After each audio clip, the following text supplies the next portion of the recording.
Follow their passion, you think? And he made quite some money. You don't have to pay me to do that. I'll sign up for that any day. That's where these two worlds meet. Your needs with your passions. And I don't know if it's passion anymore. Everywhere you are, there's an opportunity. You need to go for it. You are not promised this life. Life is short. It can be taken from you at any moment. Get back to living. Get back to having a purpose. There's 24 hours in a day, and I promise you, you are not maximizing on those 24 hours. They would have made fun of my clothes. I could at least change my clothes. If they would have made fun of my sneakers, I could change my sneakers. I'll throw those sneakers away. I'll burn those sneakers. They were making fun of something I couldn't change. Are we live? Yeah, we're going. We've been talking already so much. I've been talking like an hour with Six. Got a lot going on right now. A lot of going on. Last week we were talking about therapy and all this stuff, and lately in my mind I've been thinking about like mindset and how people think, and I wanted to open up today talking about passion, or this idea that what should a lot of people right now are either in a place where they don't want to be, or they feel that maybe they want to do something else, and some people are young and they don't even know what they want to do. And what should you want to do? Should you want to do the thing that makes you money? Should you want to do the thing that makes you money and happy? What makes you what if I don't know what makes me happy? These are all these questions that people have, and no one has the answer, I say, maybe. So today I just wanted to hear you guys, two different perspectives, three different perspectives. You have a 9 to 5, but you also do other things. Rocky, you've had 9 to 5s, you've had businesses, you've kind of went up and down. And me, I really only have one experience, which is being a mentalist, magician, entrepreneur, businessman. That's really my only experience. I've never had a 9 to 5. I don't have that experience, but I think I get it. I think I understand it. So I'll go with you, Rocky, first of all. Like, what's your take on that? If somebody says, what's your thinking on that? Should somebody go after their passion, the money? What's your take on that? Yesterday I had a plumber come to my house. When he first quoted me, I felt it was a lot. He came in early with an assistant. He made quite some money. I don't know if that's his passion. He said he's been doing it for 35 years. As I interacted with him, it seemed like he enjoyed himself, just to help people out. Maybe there's a deep need that's being fulfilled for him. Maybe it's passion mature, right? So you start with this sort of sweetness, like the carb, but then your passion maybe, you start with sweetness, but then you end up with broccoli. You follow what I'm saying? So, and you become, and I don't know if it's passion anymore. It's just like when you start with your mate, right? That puppy love or whatever, right? That honeymoon phase. Yeah, but what is passion in the sense of like what you love to do? Is I it think a that's career? what we Is should it start a job? with. How do you define passion for yourselves, right? Yeah. So I think a lot of times we're coming into these sessions and we're throwing words out there. How do we define passion? That's what I was asking. So what is passion? Right. That puppy love attraction, wow, this is amazing. And, passion is what you felt if you're still with the person, hopefully that's how it started. Should right? people follow their passion, you think? I think it's an indicator. Okay, it's an indicator, but just like anybody else, if you start with sweet and stay in sweet, and it's not going anywhere, then you need to mature into broccoli. You need to mature into something more substantial. All right, so he has a belief that maybe passion could turn into broccoli, could turn into something maybe you don't like. What do you think about it, Six? When I think about passion, what comes up for me is something that Anthony Robbins talks about, and I'm going to go kind of and paraphrase this here. But he talks about more in a sense of motivation, but I think it applies to passion here, where there's internal and external things, right? So there's things that I think we're passionate about that may have external motivators. So Rocky brought up the money, right? That's an external motivator, and I could be passionate about money. But then there's things on the inside, and where I think you were saying about an artist and doing this, and that's internal passion. And I think you have to kind of marry both of them together in some way, because at the same time, there may be a certain livelihood you're looking for, but that may not be financially responsible for you to follow. So you need to find the middle ground, right? And that's kind of what I had to do. And that happened with me with magic. So in my situation, I was doing magic and I absolutely loved it. And at some point, I was spending more time creating and coming up with magic, and I was switching to the role of being more of a performer, and I started doing a lot of corporate stuff. And I remember the day I was performing for an event at Citi Field, and I was there for like 5 hours doing strolling magic. You know, there's people rotating. It was kind of like a convention that was taking place there. And I was just doing the same tricks over and over. And by the end of the night, like I was so sick of those tricks. I was like, this is not it. Like, and they weren't even tricks that I created. They weren't even things that I came up with. And it just felt like, man, like I'm doing something that's not mine. I'm doing the same repetition, and you have to do it. I just imagine you like a sad clown, like I don't know if I was a sad clown, sad magician, maybe. I Sad wasn't sad. music The is check, listen, playing. it was a good check. It was a few $1,000s. So I wasn't mad at the money. So I walked out happy when they handed me that. But I think there was something that really like sparked something in me, that there's more to me than just magic. And I realized that magic is just one part of who I am. And I need to figure out what the other parts are. And that's actually what led me to teaching. But then when I went into teaching, in the first few years, I was miserable. Like, I don't want to do this. This isn't fun. This isn't enjoyable. I miss magic. Now, don't get me wrong. I love teaching, but I was just missing this other part of me. And it's when I took the magic and the teaching and I brought all these things together, combined it with the public speaking, then I really found myself. Then I was like, wait, there's all these different facets of myself. And if I can bring them together, and we kind of spoke about this last week, where either blend them together or at least acknowledge and honor those parts of myself and find this inner harmony, then I can find my true passion, which is not just one thing, it's many things. And I just got to find a way to find the harmony like we talked about. I think listening to both of you guys, I was thinking, what do I think about this passion conversation? I think that obviously I feel that, you know, even though a lot of people think, you know, well, you've always known what you wanted to do. You always had this love for magic, mentalism as a kid, more magic as a kid. Then you must have known what you always wanted to do. But I've always questioned it. You don't know what you want to do right now. Well, at this level, I think that I understand myself to, or at least I identify with this magician mentalist job title that I've had my whole life, which is not something that I welcomed at the beginning. At the beginning, I actually fought it a lot. My mind wanted to go other places. My mind thought maybe I could do this, maybe I could do that. So maybe my thing on passion is like, let's say that you're young right now and you're looking at like, what are your options? And I think that ultimately there's a lot of influences, right? There's parents, there's money, there's maybe I want to go do this. I think ultimately follow that feeling that says like, this is what I want to do, right? And I think whether that includes money or this, I think that once you start going in the direction, let's say you go in the direction of becoming a musician, and then you think to yourself, okay, I love being a musician, but I need money. I say that that's your second sort of calling that you need to start listening to. Now you say, should I split? Should I then go chase the money and forget the music? I think that something I learned from Rocky is you have many, you know, sort of, we can call them personalities, very different state of minds, which is there's a part of you that's an artist, you know what I mean? And I say that part of following these signs and life and the uniqueness of life is that life will then show you in a way, you know, let's say you start making so much money because you needed to pay some bills, and all of a sudden, whatever you did in the making money department that obviously you want to do, let's say music, or you want to do, you know, write books or whatever it is, but let's say you need to also make money. And to me, you said earlier, some people maybe are passionate about making money. I don't even know if that's possible. I think what you can be passionate about is what you want to do with that money, right? So whether you connect that to, you know, freedom, maybe parents, maybe drugs, maybe buying clothes, whatever you connect, whatever money is just is a key to get you something. So your passion, and I don't even say that that's like, to me, you know, we all have needs. And I think that ultimately that's where these two worlds meet, your needs with your passions, right? And so passion, I'd relate it a little bit more like with the thing that makes you, you know, feel like a kid again, like that gives you bliss, that makes you feel good, you know, whether that's helping people. So I've heard somebody say, what you would do on a Saturday for free. That's what I would argue. So where do you find yourself spending your time where it doesn't feel like you're working and it doesn't feel like you're spending time on something? So I know for us, I mean, especially when I was younger, I used to be up to 2 or 3 o'clock in the morning reading magic books, working on sleight of hand. You didn't have to tell me to do that. I was doing it on my own.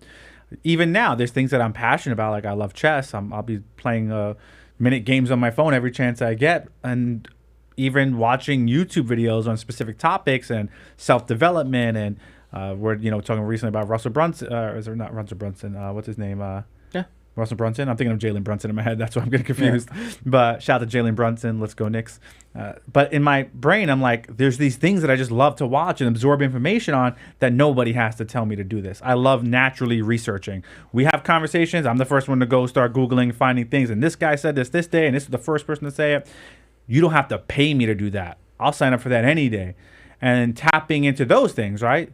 You tell me to go stand in front of a crowd and start talking, I would love to do that. Don't got to pay me. I'll come talk for free. Maybe if you want to pay me, you can pay me. There's some people that hear them, they go, well, I would hate to be that person. Exactly. So you got to tap into what that is of you. So you're arguing to go into that internal place first and then worry about the external later, which could be the financial need that may have to come with that. I agree with that. But I'm going to say this. You got to do the need. The need is you got to feed your kids if that's where you're at. You got to, pay for your college. You got to pay for your room, your rent, whatever that is. There is no mistake. And I think most people stay stuck there and never giving voice to, again, that other state of mind, which is your interest. And one thing that I heard you say is you play chess, I play chess. I do jiu-jitsu, I play chess, I do all these things you do. So it's like, well, then somebody might say, okay, but how do I know these are not just hobbies? How do I know my hobbies from something that I can actually, benefit, from? I'd say that's part of following, your curiosity. Yeah. Right. Part of it is being curious, tinkering, trying new things. And for me with magic, of course, same thing with, like you said, what's the thing that you're willing to do on a Saturday without getting paid? That was magic for me. I'll never forget, I don't know if Rocky remembers, 1 December, I was promised that I would be taken to a magic show that would happen every Saturday night. And I had it on my mind all week. And on Friday, I came down with a really, really bad fever.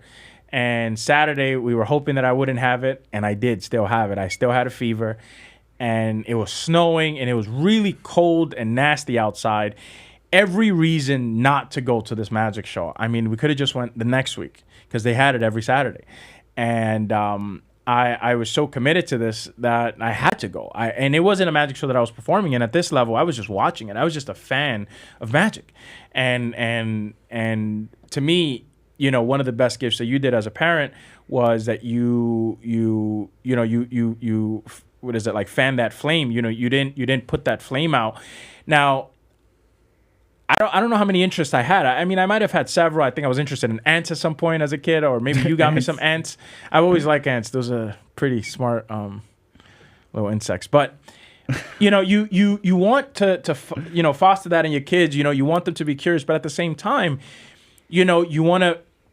I think that all of us eventually show certain signs. You showed certain signs with the certain kind of ways that you are, researching in this, with Rocky, getting in front of the room and teaching people, even though you were a paramedic and you became an EMT, you somehow found yourself in front of the room. I think that's listening to yourself, listening to your interest. And I have a belief that you can find your interest in any domain. I think about the kid in I don't know, in some ghetto somewhere that's thinking to themselves, yeah, I have this interest, but it ain't, I think that everywhere you are, there's an opportunity. There's something, you have to just open yourself up to it. You know what I mean? And what do you guys have to say about it? I don't think your passion could be fulfilled. And I think that's when you know it's your real passion. Like, it's just, you're always chasing it. And it's always there. And I say that because you and I were just having a conversation in the car.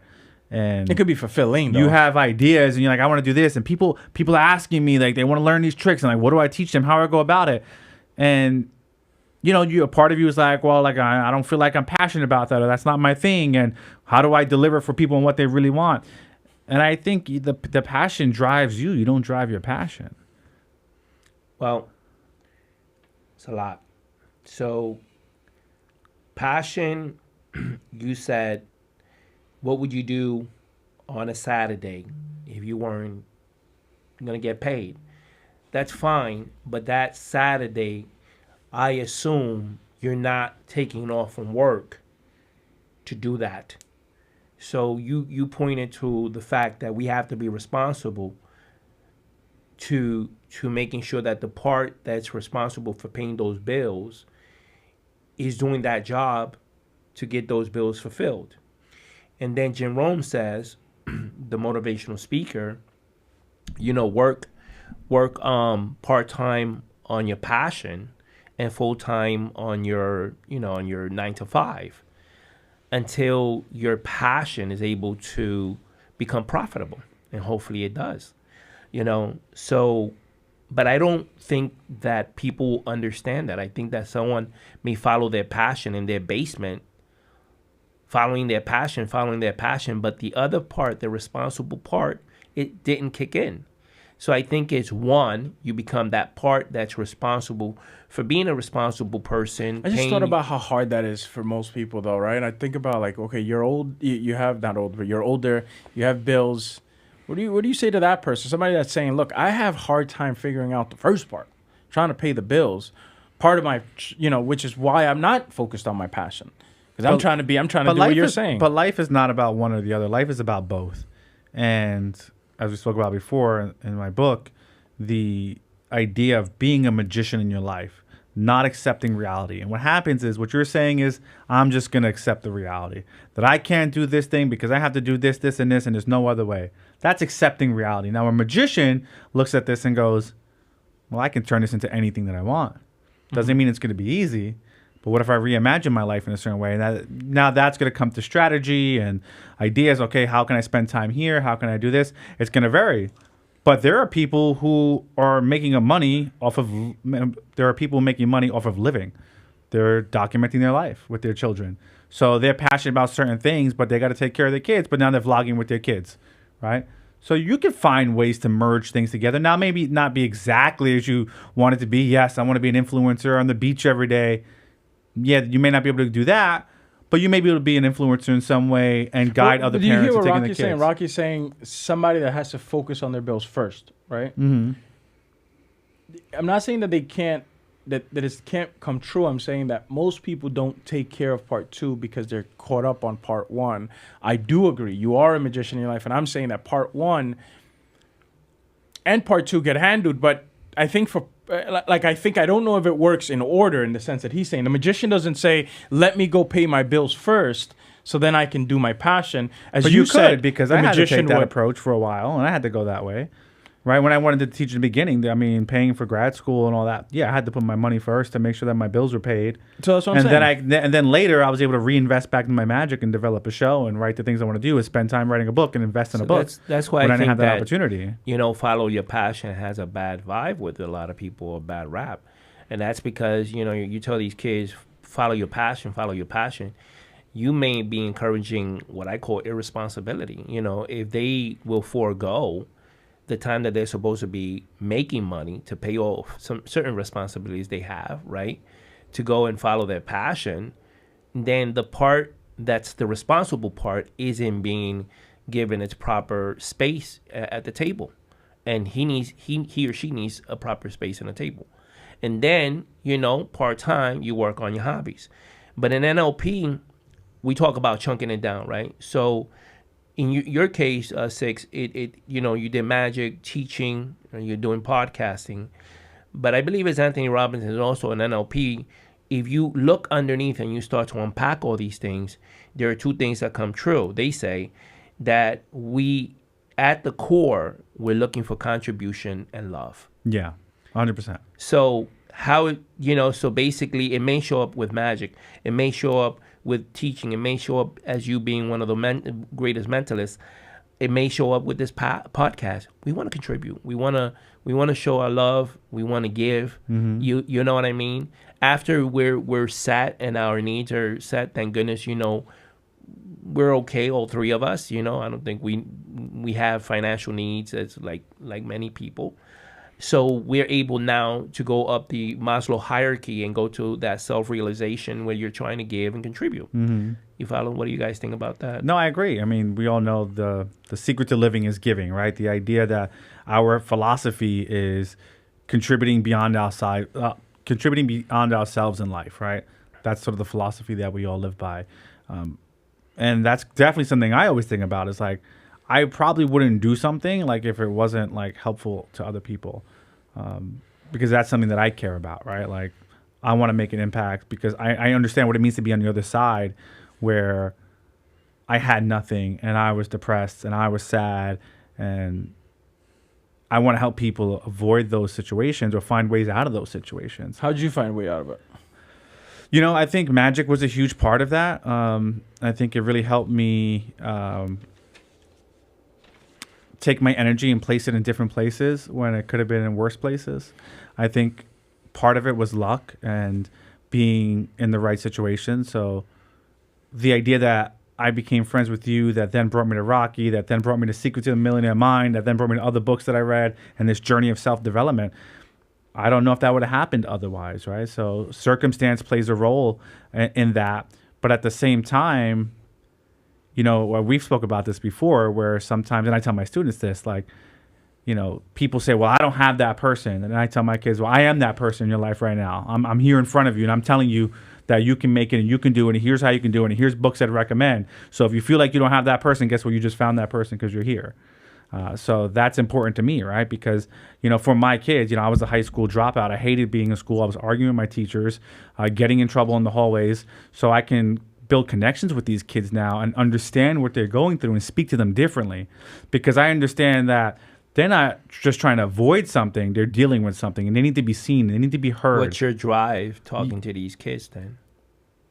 To support them, because I can see the power of going to school and completing school and what comes out of that. And why is that important? Because I had to work twice as hard in college. I had to work twice as hard in my career in magic in order to keep up with the rest of the world, the people that went to school and finished school, and they came from affluent families. So for me, I can give you the shortcut now. I can provide you the opportunity to say, hey, I understand what you're going through. What does that do for you? Fulfillment. And I think at the end of the day, that's what it provides, you know, for us, right? We feel fulfilled, and you feel like a sense of community. I think that's important too, right? And also there's something beautiful about, and I guess this, I mean, I don't have kids, but I imagine it's what parenting is like, that you can help somebody and see them go on to do great things. I remember I had a student one day, and this kid was always late, always in trouble, always getting into fights, always getting into problems. And I remember his mom came up to the school one day. We had a deep conversation. And she's like, I'm going to sign him out. I'm going to send him back to DR. And, you know, that's just going to be it. And I was like, man, like, really lost this kid. Like, I couldn't get him to where I thought I can get him, because I could see the potential within him. Maybe 3-4 years later, walking down the street, going to get lunch. Yo, Mr. Muldoon, yo, Mr. Muldoon. I'm like, wow, like, who's that? And I see a kid in a military uniform. He's on a bike, and he's rolling up on the bike. I was like, what the hell's going on? And he was like, yo, it's me. And I was like, Anthony? And then he comes and he gives me a big hug in the middle of the street. Yeah. And I was like, yo, what's up, man? Like, what are you up to? He's like, oh, I came back. I'm in the military. I got these, and I was like these pins and these stripes. And he was doing all kinds of stuff in the military. And I was like, and he was so happy. He was like, yo, thank you for believing in me. And I'm like, man, like, that's life-changing. A student that I spoke to recently, I shared with you guys, she, you know, has these big dreams. She doesn't know how to tap into them. And I just give her that little push, like, go for it, go for it, go for it. She sends an email to Gary Vaynerchuk, Gary V. We got him to the school, sent us books, sent us swag for the kids. Like, these opportunities exist, but they only exist in the realm of knowing it could be possible. And sometimes you need that push. And if I can be that push for somebody, why not? One of the things that came up while you were talking, it's like, one thing that I'm noticing is kind of what ends up coloring our life is having gone through what we go through and kind of figuring out our own story. How these dots all ended up connecting to who you are now. Mm-hmm. And what I'm noticing and how that's connected to your passion, it's like, part of what I'm now noticing with like passion and listening, and that word is confusing in many ways, because what does that mean? Does that mean what you do for a living? Does that mean what you just do for fun? Does that mean it's your hobby? What I've learned from listening to everybody today, I started realizing, okay, part of this is maybe as I'm living life, things are happening, opportunities are being presented to me. Opportunities are being presented to everybody listening to this right now. Right. No matter where you are, no matter how old you are, opportunities are arriving, right? Whether it's through your boss, through your friend, through your family. Opportunities that you hear that other people don't hear, that you act on. Somebody invited you somewhere, you went. Somebody told you about a book, you got it. You were on it. But you have to open your mind to it, right? The opportunities are there if you're willing to look for the opportunities. I some of them come to you is what I'm noticing. See, part of what I'm learning from what you guys were saying is like, part of it comes sometimes in the surprise of a kid being almost sent back to DR. The Yeah. surprise was all of a sudden the military. Maybe he didn't want the military at the time, but something opened up for him there. You know what I mean? And what I'm noticing from listening, it's like, it's not so much doing what's fun or what you love to do, but sort of being open to life. Now that I'm noticing, that's actually the sort of like, so passion is a lot more with being open to what's there for you, what's available to you. And I don't know why this comes up, but I saw this story recently with I think it's Ben Jar, Kjar, I think. Guy had me bawling, bro. I was crying watching this guy's speech on stage. And his whole speech, he comes out. He had some sort of when he was born, some sort of Deformity. defect, deformity. And he talks about his experience as a kid.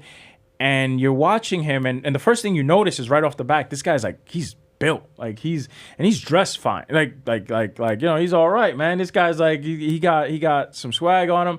He got confidence out the and he's up there, man, and you're like, man, I like this guy already. And he starts to tell a story, and he talks about, this kid, this adult who actually made fun of him in front of his kids. Not he was still a kid. He was just a kid getting some candy bar at the store. And this adult who had 2 kids with him said, "Oh, look at this kid. He looks so funny. Like, get over here before he gets you," And he said that he was thinking in his mind, like, man, if there's anything, like, why, like, if they would have made fun of my clothes, I could at least change my clothes. If they made fun of my sneakers, I could change my sneakers. I'll throw those sneakers away. I'll burn those sneakers. I'll get rid of it. But they will make you fun of something I could have changed. And he goes, and I would think to myself, man. And sometimes I felt like, man, I don't know if we've all been, I feel like we've all been in a situation where it's like, bro, what else do you want me to do? This is the life I got, bro. I'm not that smart. I don't got that much money. I grew up here. I got this kind of parent. I got this kind, like, your life kind of gives you something. And life gave this guy like all these battles that like he shares in this, and this is like what got me to. But to see this guy now on stage, I was like, oh man, he took all these things to become the guy that I'm now watching on stage. And part of it is like, well, is he living his passion? Yes, in the sense that Rocky said, look, it's about contribution and love. But the question is, well, then how the hell do I know what contribution and love? And a little bit of that is introspection. What do you got? And normally, I think you find what you've got in some of those battles that you've overcome, and those like real serious, battles that life has sent you. Well, you're going into my territory of my book, The Green Zone. But I have a question for Six. You spoke about you helping the kid. Wait, can I respond to this first, and then we'll come back to the question if you have it written down? Because I just want to say something real quick. Life is not what happens to you; it's what you do with what happens to you that makes life, and that is really important for you to know. And I say that because you're speaking about somebody with deformity. I am also somebody with a deformity. If you guys don't know, they call me Six because I have 6 fingers on my left hand. Can you show us 6? Can you show us why they call you 6? I don't know. Well, there's a camera. We're on a podcast. I don't know if we go this way. I don't know if they're going to see this, but if I pull like this, you can make a 6 finger appear there. Take it off, put it back. If you're listening, it's very magical and amazing. And I'm going to make an elephant appear shortly. Well, definitely catch the video version on YouTube. YouTube, yeah. But I say that because when it comes down to it, you have choices in life. And I could have looked at my hand, and literally it was the number one reason I got into fights in school, got in tons of trouble, kids would make fun of me, became all kinds of problems. And then my perspective shifted, and this is where I say where magic kind of played a role in that. One day we're all in the magic shop, and we're coming up with these alter egos. And it was this idea of like, okay, so, like who's your alter ego? Who's your stage persona going to be? Because you can create this person and like, again, be a magician in your life, create this person. And one day, somebody, I think it was Xavier and Rogue, they were both there. They were like, "Oh, you got to go with 6, the 6 fingers." And then from that moment, now this thing that was holding me back, there was a deformity, is now my superpower. Right. It becomes my logo. It becomes my nickname, and it's this thing that now gives me immense value. So that's really important to know that you can make these kind of shifts. And find the power within whatever you're going through. Yeah. No, obviously, it's not what happens to you, it's what you do with it, No. right? Um, I want to talk about something that Nassim Nicholas Taleb talks about in his book. I don't know if it was in The Black Swan or his other books. That felt really good, that story. Really good. But I'm going to get in the ring. How about those teachers that don't care? And that basically is the unspoken statistics, because we're not taking those into consideration. You rise to the top because you were not like them. They started out maybe in passion. I'm going to teach. I'm going to change the world. Something happened midway. Government, politics. Government, politics, beat you down. What happened to that passion? Well, this is why I said, like, passion is chasing you in many ways. You're not just chasing your passion. I think it's the other way too. So for those people, I mean, there's any number of things can be happening in life, but maybe they didn't have the small wins they were looking for. Right. Maybe they didn't have the big wins they were looking for, and that discourages them. And we've spoken about this before too, with the idea of Colonel Sanders. He was rejected, I think I said 100 last time. He was rejected over 1,001 times for selling his chicken recipe. How many of you at home right now are willing to be rejected over 1,000 times Not many. for anything? Like, I probably after time 100, you're like, Not all me. right, this is not it. This man was rejected over 1,000 times before he ever sold his chicken But recipe. isn't which that like became the KFC. exception to the rule? We're not the exception to the rule. But if you look at anybody who's achieved greatness, they'll all say the same thing. You have to keep going. You have to persevere, and you have to keep pushing. That's just what it is. That's part of the game. There's that's one exceptions in a to the million. rules. That doesn't speak to the populace. I can speak to it from my life. Like, when you look at my life, like, I come from a poor family. I almost died. My house burnt down. I high school dropout. Do you think anybody would ever? I had teachers that said, I'm going to be a failure for the rest of my life. And here I am now, a national award-winning teacher. So we can paint the story however we like, but anything is possible if you're willing to put the work in and shift your mindset. So I guess, Rocky, you're just saying that why is it that most people don't do that? Why is it that most people don't, Exactly. That's the unknown statistics. See, it's very easy to talk about the winners. What we don't take into consideration are the thousands of teachers right now that lost their passion and that they're doing harm. Did they lose their passion or did they lose the passion for what they do? Unpack that. So if they lose the it's like there's two things the way I see it. So I realized when I started doing magic shows, this is the way I see it. I was doing magic shows for kids parties, and I loved it because it paid the bills. Very great at 16 and 17, 18, 19. I'm still doing kids parties. I'm still having a great time doing it, but now I've been doing it a couple of years. Going up the stairs, we used to add cotton candy machine. I had a little business going on, and it became about the carrying the things and more about the business. And soon I found myself really not very passionate about what I was up to. And I was confused. I was thinking to myself, did I stop loving this? And what I realized is, no, I don't love this setup. I don't like what we've got going on here. And I think part of it is you stop listening to the passion. You started listening to solely these needs or many reasons, many things that influenced you to go down one road. But if you learn to listen to yourself, if you learn to go and at one point I said, you know what, I'm not going to do this kid show, and I listened to Rocky. Rocky said, look, you're young, go follow, in essence, follow your heart. That's what you were telling me. Follow my passion. And I went to El Salvador and I started doing nonprofit work. And I used that as a way to stand on, myself in knowing myself. Once I knew that, I think that made a big difference for me. It's hard for me to share that story because I don't know if other people could do that, and I feel bad sometimes because like I could hear somebody saying like, bro, I don't have the luxury to do that. What do you guys say to that? I know, Rocky, that's basically what you're saying. Look, people don't have the luxury to just say, I'm going to go follow my passion. You know what I mean? And I did understand that at an extent that I was somehow, and not because we have money, but because because I was irresponsible. I was okay with being irresponsible. I don't know. I was 21. I don't know. I just figured most kids go to college. Why don't I start going to El Salvador, Guatemala, and all these places, and having life teach me instead of going maybe to college for myself. I use that as my college. What I'm saying is passion. It sounds like passion can be extinguished. Obviously, you're very passionate about what you're going. You got really, really animated. But it's changed. He wasn't originally passionate about this. So that's what I'm saying. That's what you said about he's chasing something. So I'm thinking your answer, by the way, I'm sorry to just... No. I could think, I don't know. It's too far from me. But it's an alive thing. So maybe one thing that we can learn here is this passion is something that's alive.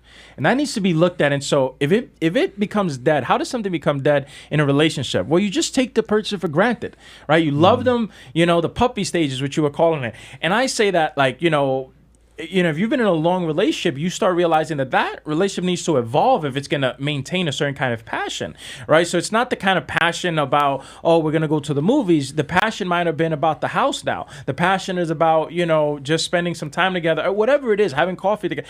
You have to switch it up. You have to go somewhere with it. It's something that's alive, and you have to be paying attention, or else you become those teachers that maybe. And so I do agree that most of us, so this is to Rocky's thing of the populace. I think the populace falls asleep at the wheel of their own life, stops listening to that.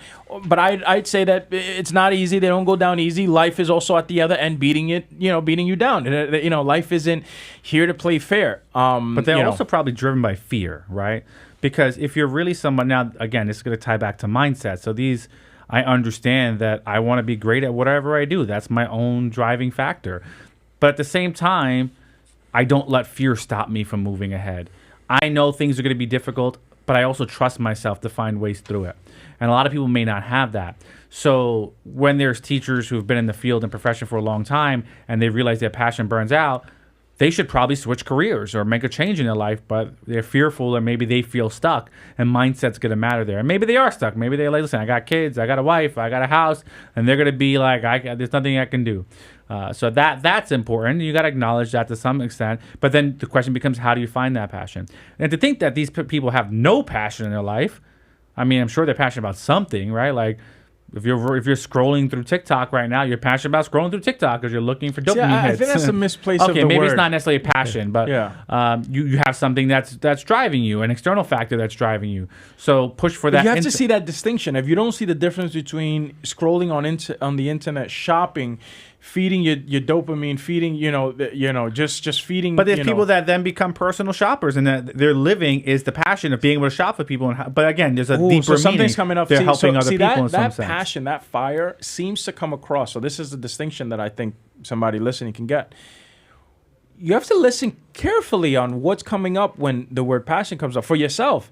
Because if what comes up for you, I say, is shopping for the sake of shopping, for the end result of feeling good. In essence, if you're just feeding yourself, Could be creativity. I say that's pretty much just, you. Well, let me at least finish this idea. No, go ahead. That you're almost doing it for yourself, and we've already said that the secret of life is giving. But okay, I'm going to push back. I know Rocky's jumping in. Hold on. Let me at least finish the thought. But also, giving is selfish. Like, you got to acknowledge that, right? There's something selfish about giving because it fulfills something for you. I'm saying that passion, and that's okay. Passion ultimately is you feeling good from giving to something. That's what I'm now. It's one of the prove me wrong. Passion. To your point, I'll grant you that. Yes, giving is feeds you back. I'm not saying it doesn't feed you. I'm not saying that ultimately it's not selfish. I'm saying that passion must include you giving to someone else. Prove me wrong. Rocky got the bell. Yeah, got the bell.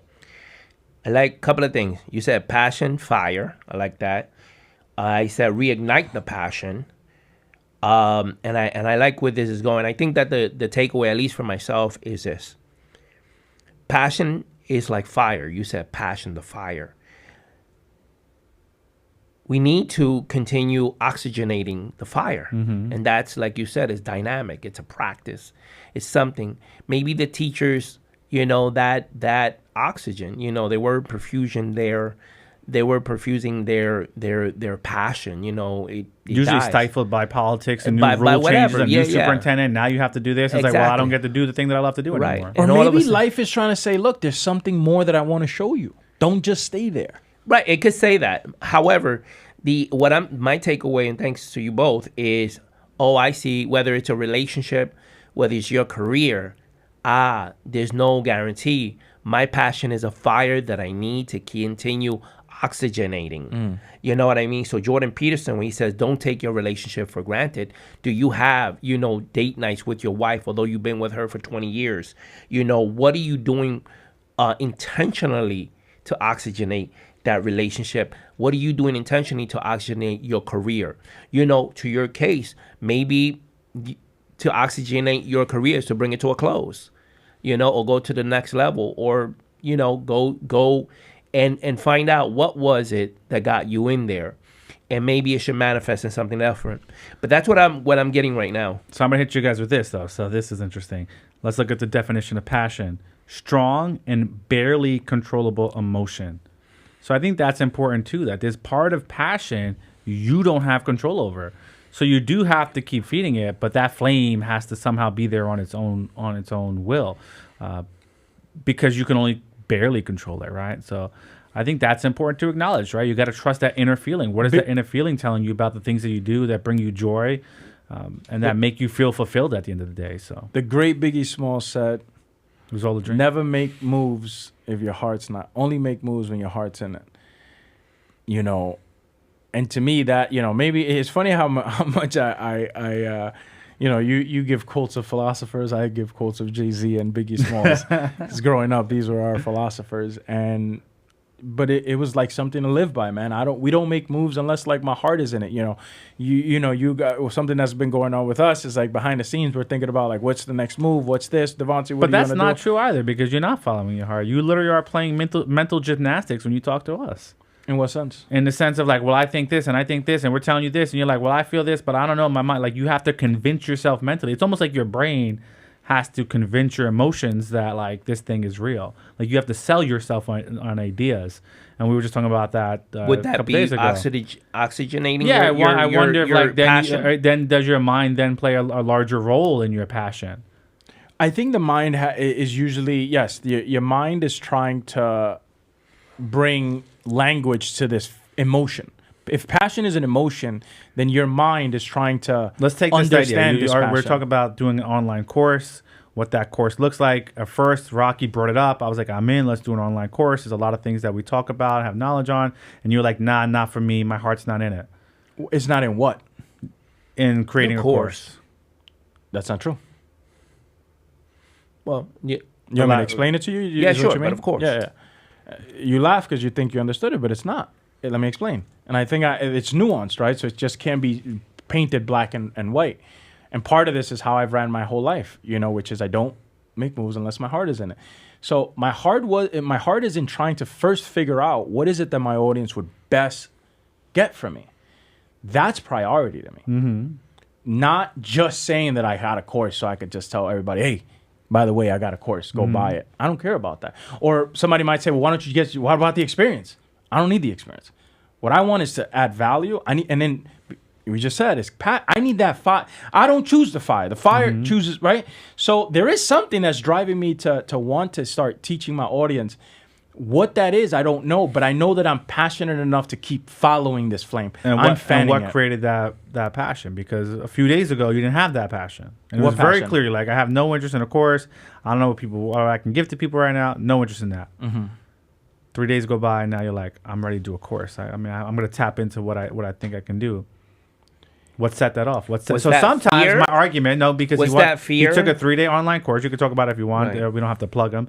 But I feel like, okay, so sometimes is what I said. You got to sell yourself on things.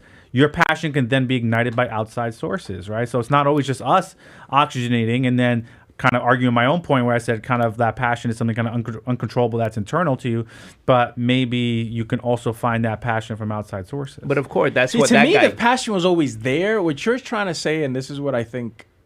Did you feel like the outside world see it? I didn't feel like it was there. I don't think people ever see it. You know, I don't think if I lived myself there, that's like, it's like me telling people, that I was going to be a magician in certain places in my high school when I was growing. Like, they don't know, you know what I mean? Like, there's certain things that I'm still trying to figure out. So I think I've been trying to find a language to put, not so much that to his point, my whole thing is not to do a course.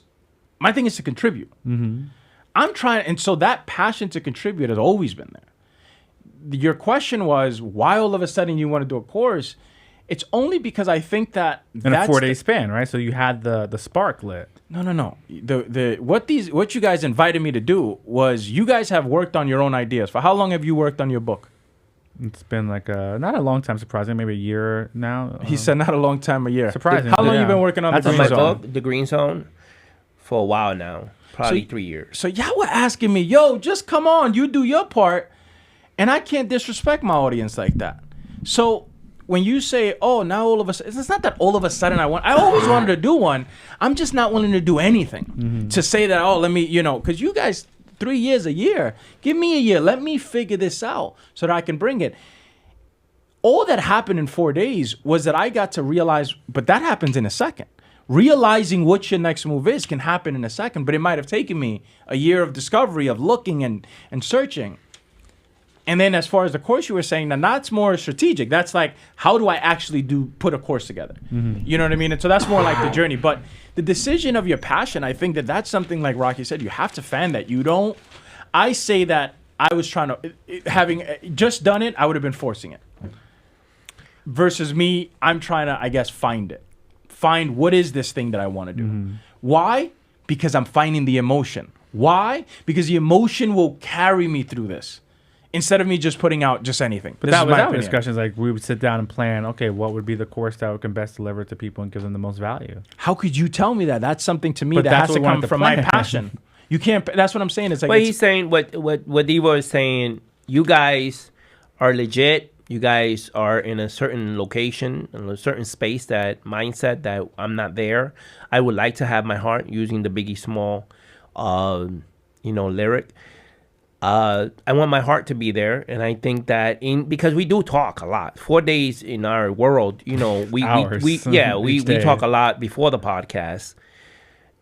And so I believe, because I did have a long conversation with you about it, and then you had like an epiphany, like, oh, okay. And I know you want to be there. You want to be in the know. You want to have your heart, to follow your heart. You don't want to convince your heart. And it just comes naturally and organically. yeah. And that's what happened. I'm very good at influence, and I never want to influence myself into something without knowing that my heart is in it.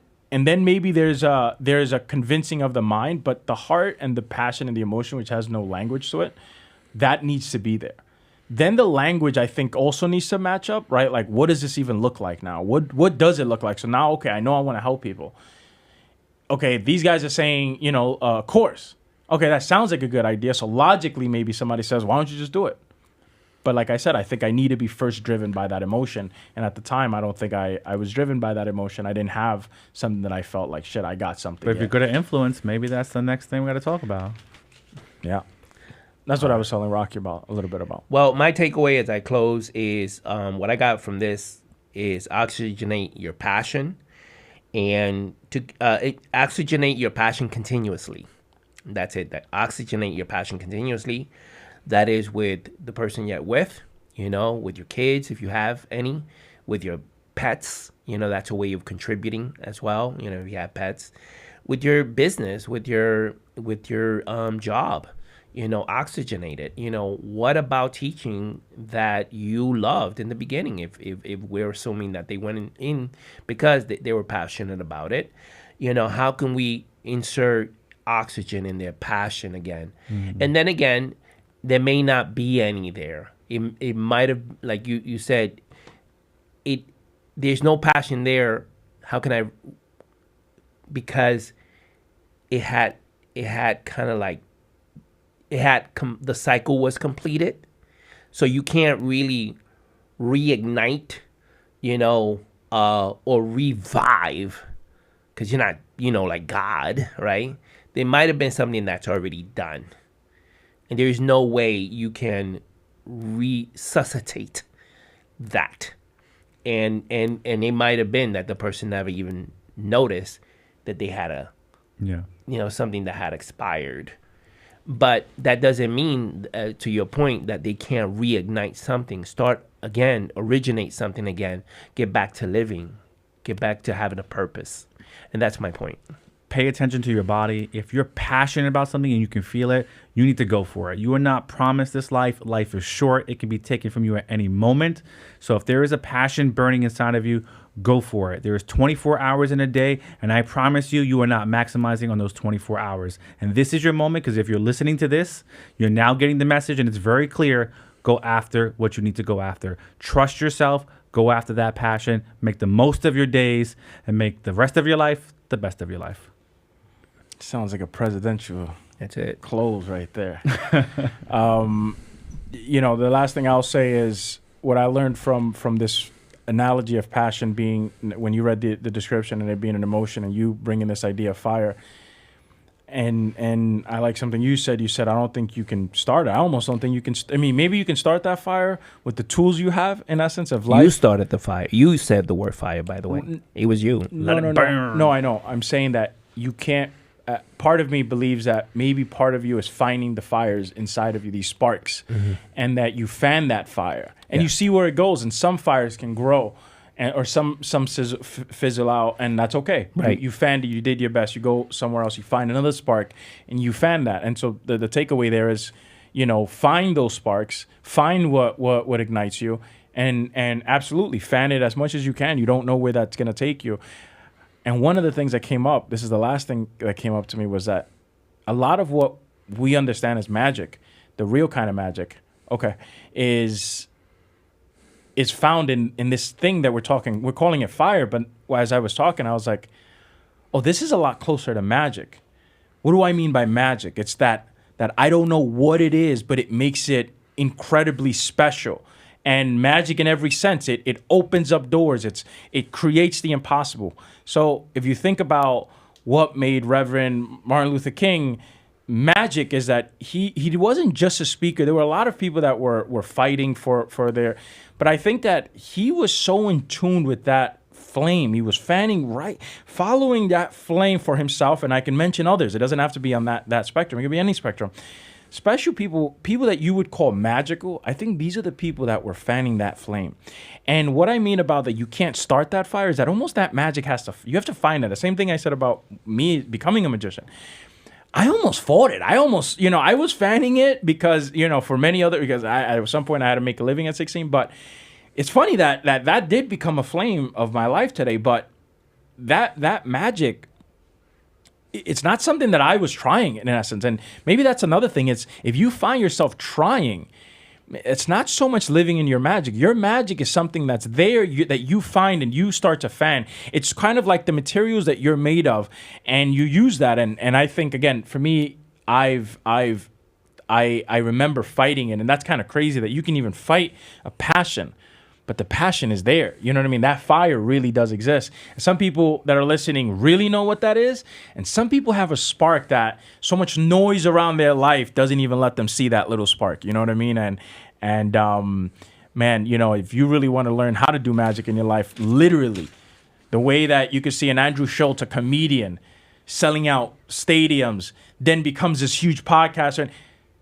He was fanning a flame. That wasn't logically. That wasn't, he didn't go to college and he was told exactly what to. No, he was following something. And he followed it all the way to where he's at now. And I could say this again about almost anybody, about you guys as well. But yeah, passion in your magic. Like and follow. Yeah. So, guys, thank you guys again for tuning in. Once again, if you're not following me on Instagram, that's Devontae Magic on Instagram. And on YouTube, it's youtube.com/Magic Devontae. MAGIC Devontae. Where can we find you guys? Rocky Told Me at Instagram. Rocky Told Me on Instagram. And LinkedIn soon. We got you on LinkedIn. You got to add me. We got to get start. your LinkedIn live. Like we're pushing for LinkedIn. I'm on LinkedIn also. I don't know about this LinkedIn stuff, guys. You guys let me know if you want me on LinkedIn. All my content is going to LinkedIn right now. So I'm on Instagram at Six Finger Magic. But if you find me, Michael Six Muldoon, MULDOON, add me on LinkedIn. I'm posting multiple times a week, video ideas.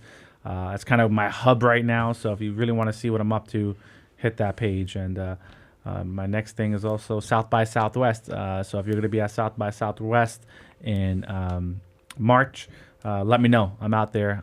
My third year in a row presenting there. So if you're going to be there, if you're in the Austin, Texas area, love to meet you all. Thank you. All right, guys. See you on the next one.